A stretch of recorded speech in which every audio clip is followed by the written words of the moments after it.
L'été dernier, une jeune Québécoise de 19 ans, Maggie Desmarais, accusait publiquement le youtubeur Norman d'avoir profité de sa notoriété pour la manipuler. Il l'aurait incité à lui envoyer des messages et des photos à caractère sexuel et en aurait envoyé en retour. Elle avait 16 ans à l'époque, lui 30. Les photos étaient de plus en plus osées, mais sans être trop intenses non plus. Puis c'est là que de plus en plus, c'est rapidement devenu assez problématique.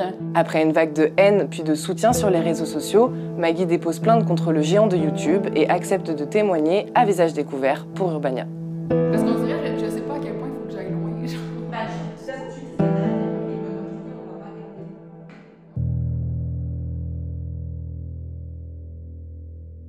Par exemple, à un moment donné, j'étais au centre commercial avec ma mère. J'avais pris une photo du centre commercial, puis juste à côté, il y avait un magasin de lingerie, genre. Puis, il m'a dit « Ah, tu pourrais aller là, tu pourrais t'acheter des... je sais plus c'est quoi le nom, là, les bas qui sont longs puis qui coupent aux cuisses. » Puis moi, j'ai dit « Écoute, je suis vraiment pas à l'aise. Je viens de te dire que je suis avec ma mère. J'ai pas envie de faire ça maintenant. » Puis il m'a dit « Ah, ben là, c'est dommage. » Puis quand je faisais une réponse qui répondait pas à ce qu'il voulait, il sortait facilement l'excuse de « Bon, je vais te supprimer alors. » Tout a commencé au mois d'août 2018 lorsque le youtubeur français Squeezie pointe du doigt ses confrères.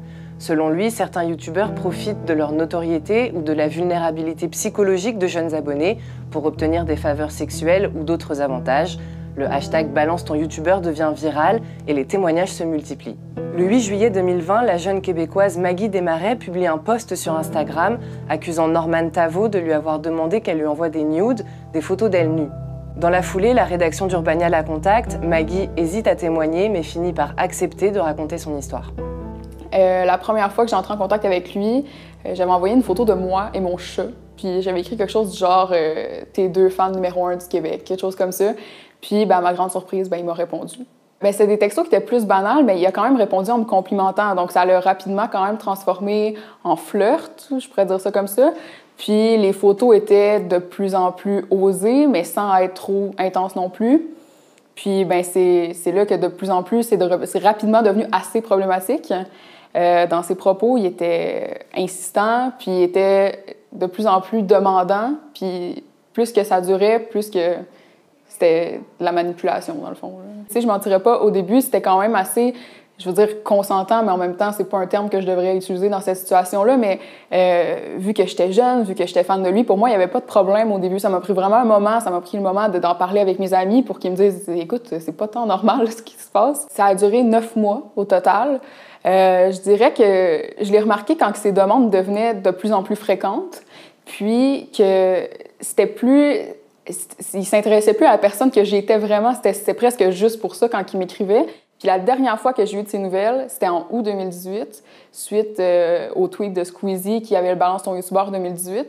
Il m'avait écrit pour me dire « Écoute, ça serait mieux si tu parlerais pas trop de notre histoire parce que ça pourrait avoir l'air ambigu vu que tout le monde l'avait accusé à ce moment-là. » Je pense qu'il y a quelque chose qui revenait, autant pour moi que pour les autres victimes, c'est le fait que, comme je disais, il utilise les bons mots puis au bon moment. Donc, quand il voyait qu'on s'éloignait, il nous rattrapait. Puis je pense que c'est ça un peu le principe de la manipulation, c'est que quand tu arrives pour partir, la personne te rattrape au dernier moment.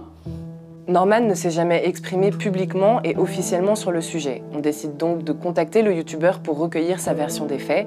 Quelques minutes après l'envoi de notre mail, son attachée de presse nous appelle.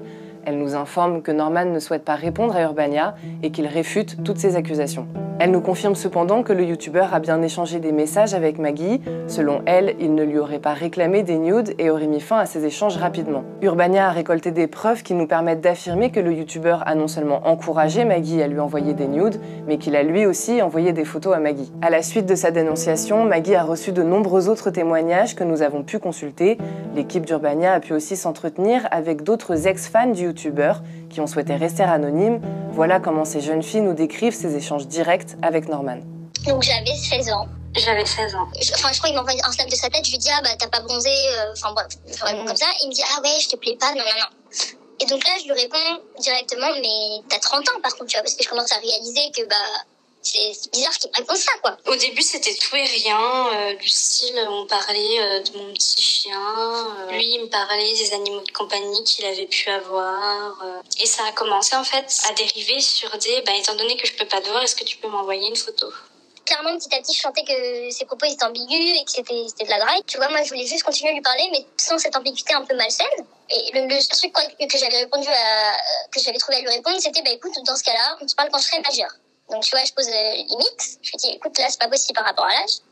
Et là, il me dit un truc du style, j'hésite à te supprimer du coup.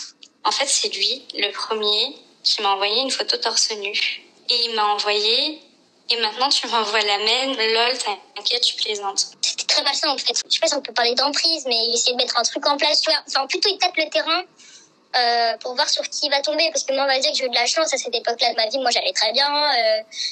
J'avais quand même la tête sur les épaules, on va dire. J'avais le recul pour réaliser finalement assez rapidement, même si au début j'étais un peu naïve, de me dire que c'était vraiment anormal et pas du tout approprié. Je l'ai fait. En fait, je lui ai envoyé une photo, je crois que c'était en soutif et en jean. Et très rapidement, en fait, il a commencé à m'envoyer des petits trucs comme ça, mais toujours en me disant, mais je plaisante, t'inquiète pas. Mais ça aurait été mieux sans le soutif. Et sans le jean aussi. Ah, puis sans la culotte. Mais toujours avec un, non mais je plaisante, t'inquiète. En tout cas, je sais très bien que sur certaines autres filles, c'est normal que, qu'il ait pu aller plus loin quand il tombe sur une fille, je sais pas, un peu perdue, un peu faible, j'en sais rien. Ça m'a pas du tout étonné, tous les témoignages qu'il y a eu derrière, tu vois, contre lui. Ces jeunes femmes ne disposant pas de preuves matérielles, ces témoignages sont à prendre avec précaution. L'attaché de presse de Norman a pris connaissance de ces éléments, mais n'était pas en mesure de les confirmer ou de les infirmer. Maggie, quant à elle, a porté plainte contre Norman au Canada pour leurre d'enfants et exploitation sexuelle sur mineurs, l'équivalent en France d'un dépôt de plainte pour corruption de mineurs. Je m'attends pas à grand-chose de la justice parce que, je veux dire, déjà, ce serait pas la première fois qu'un agresseur ou qu'un abuseur serait acquitté. Pas que j'ai pas confiance en justice, j'ai quand même porté plainte, mais je pense qu'il y a des failles dans la justice. Moi, j'ai beaucoup de chance quand même d'avoir gardé toutes les photos, toutes les images, j'ai beaucoup de preuves, puis la justice, c'est difficile de prouver quand tu n'as aucune preuve par rapport à ça. Donc, je pense qu'il y en a beaucoup qui ont peur de la justice, particulièrement de la justice française, qui est assez différente de celle d'ici. Dans l'affaire Norman, Maggie est la seule victime à avoir décidé de parler, de témoigner publiquement, mais aussi de porter plainte suite à cette vague de dénonciations sur les réseaux sociaux. Aujourd'hui, elle explique son envie de libérer la parole, mais aussi d'entendre celle de Norman. J'espère vraiment qu'il a su remettre en question ses actions puis qu'est-ce qu'il a fait. J'espère qu'il est conscient qu'on est nombreuses, comme vraiment nombreuses, mais ça, il devrait le savoir déjà. Puis j'espère juste qu'il sait qu'on est forte. Puis je dis « on » parce que j'inclus, je me considère un peu comme représentante de toutes les personnes qui m'ont écrit.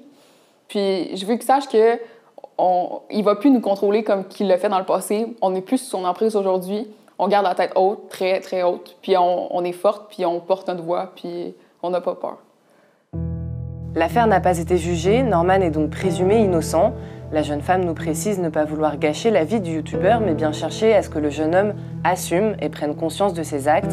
À travers son témoignage, elle dit vouloir protéger les jeunes qui suivent le youtubeur et les sensibiliser à cette problématique. L'enquête internationale entre le Québec et la France suit son cours.